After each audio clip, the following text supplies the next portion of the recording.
नवन सीके ओरा डोलेला बघोना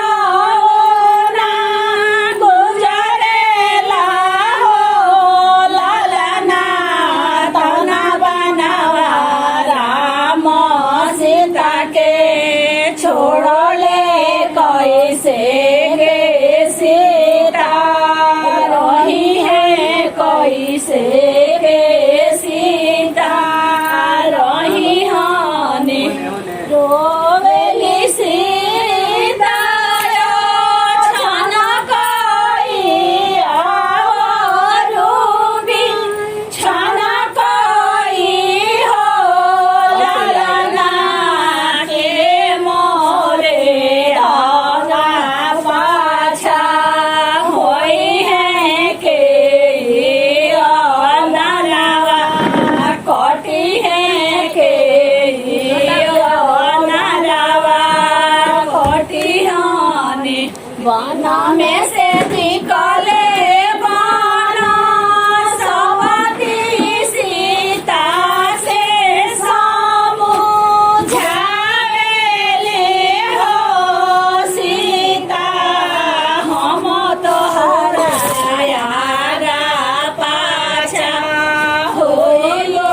लोचन चाहू पाइले लोचन चाहू पहिले लोचन राजा दशरथ दोसरे कौशल्या रानी हो राम तिसरे लोचन लक्षण देवर रमैया जोनी लिहले रमैया सुनी से लोचन छिपानी से हो रे सुनी लिहले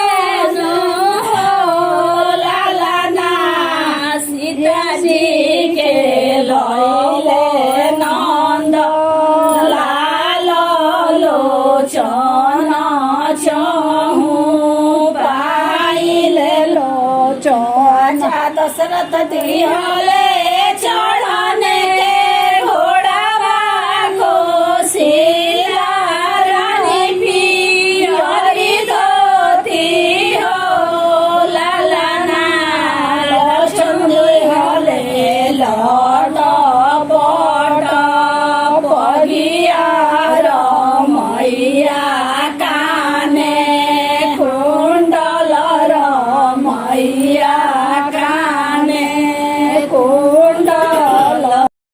प्रणाम आ धन्यवाद ई वीडियो देखला खातिर। हमार काम यदि रउआ पसंद आवता तो हमार चैनल के जरूर सब्सक्राइब करी और संगे संगे नोटिफिकेशन वाला घंटियों दबा दी। हमार चैनल पर भोजपुरी लोकगीतन के सुनी आ आनंद ली। हम रोज एगो वीडियो के संगे हाजिर बनी। धन्यवाद।